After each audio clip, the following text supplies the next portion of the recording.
Welcome back to MK tutorials. आज का हमारा टॉपिक है स्कैनिंग इलेक्ट्रॉन माइक्रोस्कोपी, जो आजकल बहुत ज़्यादा यूज़ किया जाता है to study the structure, to study the anatomy of any particle.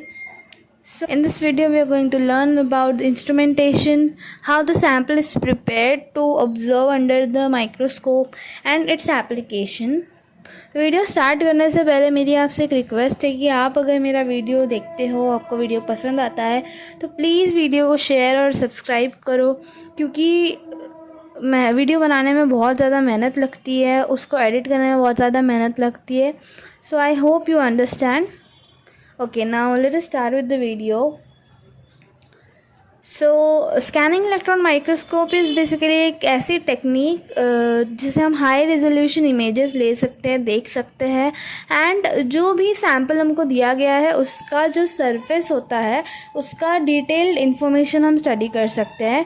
जो स्कैनिंग इलेक्ट्रॉन माइक्रोस्कोप है वो एक इलेक्ट्रॉन बीम यूज़ करता है, एक फोकस्ड बीम यूज़ करता है, जिससे कि हमारा जो स्पेसिमेन होता है वो पूरी तरह से स्कैन हो जाता है एंड कुछ ऐसे इमेजेस होते हैं जो अच्छे रेजोल्यूशन पे हमको दिखाई देते हैं as compare to optical microscope.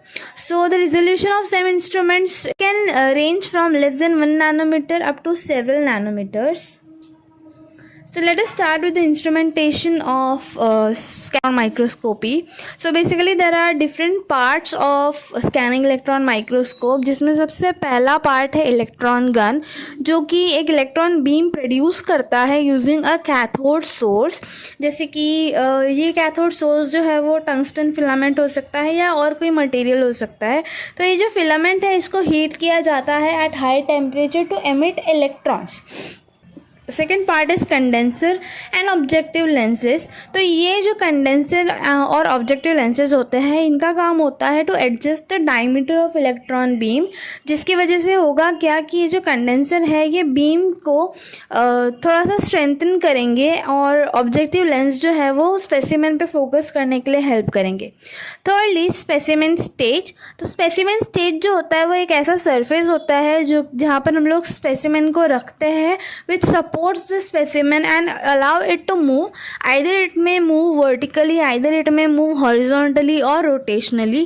तो हर तरफ से अगर स्पेसिमेन घूमता है तो उसके ऊपर जो बीम है वो बीम पड़ती है और बीम पड़ने की वजह से हर एक एरिया जो है वो स्कैन होता है. Nextly scanning coils. तो स्कैनिंग कॉइल्स का काम होता है to deflect the electron beam along x and y axis to scan the sample surface. Means जैसे हमारा ग्राफ होता है उसमें x और y एक्सिस होती है, तो हर एक एक्सिस में जो स्कैनिंग कॉइल्स है वो इलेक्ट्रॉन बीम को डिफ्लेक्ट करते हैं ताकि जो सैम्पल है उसका सरफेस स्कैन हो सके. Next is vacuum chamber. Vacuum chamber जो है वो एक हाई वैक्यूम मेंटेन करके रखता है माइक्रोस्कोप कॉलम में और स्पेसिमेन चैम्बर में, जिसकी वजह से होता क्या है कि एयर की वजह से इलेक्ट्रॉन बीम जो है वो फ्लक्चुएट नहीं होती है. नेक्स्ट पार्ट इज़ डिटेक्टर, जो कि हमारा सिग्नल्स कलेक्ट करता है. जो भी हम इंटरेस्टेड है, जितना भी रेंज में हमको सिग्नल्स चाहिए वो सिग्नल्स को कलेक्ट करता है. Next is display and data output devices. जो भी डेटा है स्पेसिमेन का वो डिस्प्ले करता है ऑन द मॉनिटर. इसके अलावा भी कुछ कंपोनेंट्स होते हैं जैसे कि anode plate, apertures, water chilling system and column. Machine बहुत ज़्यादा गर्म हो जाए तो उसको थोड़ा सा कूल डाउन करने के लिए वाटर चिलिंग सिस्टम्स होते हैं. सेम जो है इसको मेन चीज़ है पावर सप्लाई. एक ऐसा फ्लोर जो कि वाइब्रेशन फ्री हो एंड एक ऐसा रूम जो कि जहाँ पर कोई भी मैग्नेटिक या इलेक्ट्रिक फील्ड्स ना हो, क्योंकि इलेक्ट्रिक और मैग्नेटिक फील्ड्स होने की वजह से जो भी सैम्पल हमने रखा है वो सैम्पल के मूवमेंट में या वहाँ पर कोई भी फ्लक्चुएशन हो सकता है बेसिकली इंस्ट्रूमेंट के अंदर. Now let us see the sample preparation of this scanning electron microscope. तो स्कैनिंग इलेक्ट्रॉन माइक्रोस्कोप में सैम्पल रखने से पहले देयर आर 6 स्टेप्स. ये 6 स्टेप्स को फॉलो करना होता है, जिसमें सबसे पहला स्टेप है fixation with aldehydes, that is proteins. तो प्रोटीन्स जो है उनको क्रॉस लिंक किया जाता है बाय ग्लूटाराल्डिहाइड एंड फॉर्माल्डिहाइड, जिसकी वजह से जो स्ट्रक्चर है, अल्ट्रा स्ट्रक्चर है स्पेसिमेन का, वो स्टेबलाइज हो सके. Second step is secondary fixation with osmium tetroxide, that is lipids. तो लिपिड मेम्ब्रेन जो होते हैं उनको फिक्स किया जाता है to prevent their extraction by solvents during dehydration, ताकि जब भी डिहाइड्रेशन होता है तो जो लिपिड मेम्ब्रेन होती है वो डैमेज हो जाती है, तो उसको डिहाइड्रेट होने से बचाने के लिए लिपिड मेम्ब्रेन को फिक्स किया जाता है with osmium tetroxide. Then the black osmium precipitate which is formed during this process, it increases sample conductivity and it minimizes image distortion resulting from charging. That means जो भी black osmium precipitate बनता है after secondary fixation with osmium tetroxide, तो it increases sample conductivity and it minimizes image distortions. Step 3 is dehydration series with solvent. The solvent may be ethanol or acetone. तो इस sample को dehydrate किया जाता है by incubating it in the series of ethanol और acetone solution.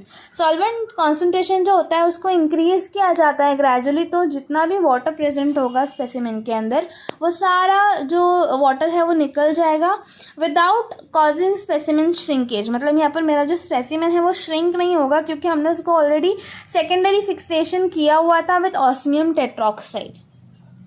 Next step is drawing. तो drawing के step में क्या होता है कि जो भी एसीटोन और इथेनॉल होता है उसको सिंपली इवेपोरेट होने देते हैं from the sample surface without creating any artifacts. So this solvents have relatively high surface tensions, so they would create micro ripping of the surface upon leaving. तो इसको prevent करने के लिए डिहाइड्रेशन सॉल्वेंट्स जो है उनको रिप्लेस किया जाता है आइदर विथ HDMS और लिक्विड कार्बन डाइऑक्साइड. ये जो HMDS है it can be used in cell preparation and after a short incubation it is removed and excess is left to evaporate. On the other hand liquid CO2 जो है it is applied to tissues at in a critical point dryer, जहाँ पर critical temperature लाया जाता है and pressure point लाया जाता है जो टाइम पे वो वेपराइज हो सके. Fifth step is mounting on stub. तो स्पेसिमेन जो है उसको मेटल स्टब के ऊपर माउंट किया जाता है using a sticky carbon disc, जिसकी वजह से कंडक्टिविटी इंक्रीज होती है. Other thing that is applied is silver containing glue for more conductivity.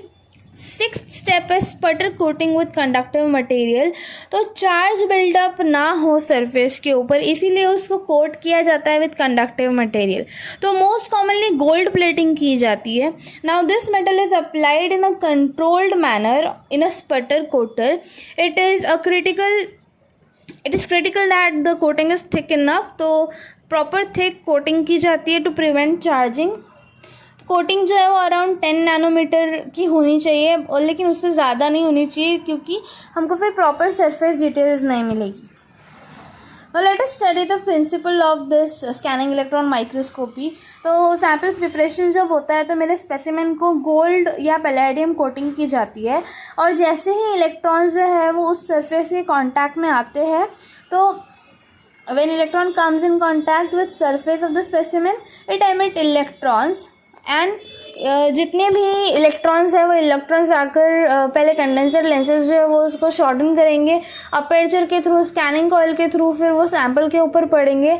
उसके बाद सैम्पल जो है वो सेकेंडरी इलेक्ट्रॉन्स एमिट करने लगेगा. जितना ज़्यादा सेकेंडरी इलेक्ट्रॉन्स एमिट होंगे तो इलेक्ट्रॉन बीम जो है वो प्रॉपर्ली सरफेस को स्कैन करेगा, और सरफेस को स्कैन करने के बाद सेकेंडरी इलेक्ट्रॉन जो भी जनरेट हो रहा है वो सेकेंडरी इलेक्ट्रॉन जो है एक सेकेंडरी इलेक्ट्रॉन्स डिटेक्टर होता है उसमें एब्जॉर्ब हो जाता है and proper image of sample is visualized on the screen which is attached with the detector.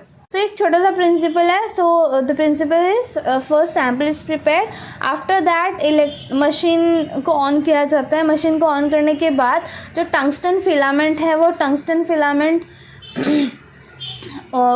Filament जो है वो हीट होता है. हीट होने की वजह से वो इलेक्ट्रॉन्स एमिट करता है. कंडेंसर या ऑब्जेक्टिव लेंसेज जो होते हैं वो प्रॉपरली उस इलेक्ट्रॉन बीम के डायमीटर को एडजस्ट करते हैं. एडजस्ट करने के बाद वो स्पेसिमेन स्टेज के ऊपर रखा हुआ जो स्पेसिमेन है उसके ऊपर प्रॉपरली जो भी इलेक्ट्रॉन बीम है वो इलेक्ट्रॉन बीम पड़ती है. इलेक्ट्रॉन बीम उस पर सैंपल पे पड़ने की वजह से कि जो भी सरफेस है सैंपल का वो प्रॉपरली स्कैन होता है. Other thing that is release is secondary electrons. तो वो सेकेंडरी इलेक्ट्रॉन जो है वो डिटेक्ट होके सेकेंडरी इलेक्ट्रॉन डिटेक्टर डिटेक्ट करता है और अब्जॉर्ब कर लेता है। And lastly the proper image जो है वो लास्टली प्रॉपर इमेज हमको मिलती है सैम्पल की ऑन द स्क्रीन, जो कि डिटेक्टर के साथ अटैच्ड होती है। Now let us discuss the application of scanning electron microscope. There are basic applications जैसे कि forensics में हो गया, to analyze any evidence at the crime scene, जैसे कि गन शॉट रेसिड्यू, बहुत छोटा सा होता है गन शॉट रेसिड्यू, उसको एनालाइज करना है, या पेंट को एनालाइज करना है, या फाइबर्स को या हेयर्स को एनालाइज करना है, तो उसके लिए हम ये यूज़ कर सकते हैं। सेकेंडली मेडिकल साइंसेज में हम यूज़ कर सकते हैं to compare blood and tissue samples, जो कि डिफरेंट डिजीजेज एंड वायरसेस को आइडेंटिफाई करें। मटेरियल साइंसेस के लिए हम यूज़ कर सकते हैं to study composition, microstructure and properties of materials, जो अलग अलग इंडस्ट्रीज़ में यूज़ किया जाता है, जैसे कि एरोस्पेस इंडस्ट्री हो गया, केमिस्ट्री इंडस्ट्री हो गया, केमिकल इंडस्ट्रीज़ हो गया, वहाँ पर यूज़ किया जा सकता है।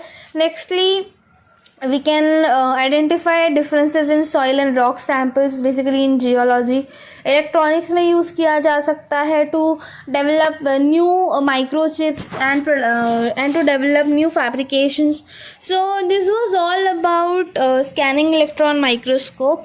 नेक्स्ट वीडियो जो मैं पोस्ट करूँगी it will be on transmission electron microscope, which is another type of electron microscope.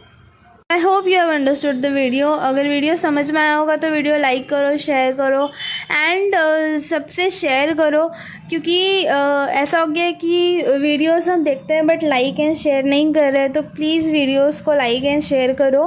And channel पे न्यू हो तो उसको सब्सक्राइब करो एंड बेल आइकन पे हिट करो, so whenever I post a new video get a notification of it. So till then, thank you.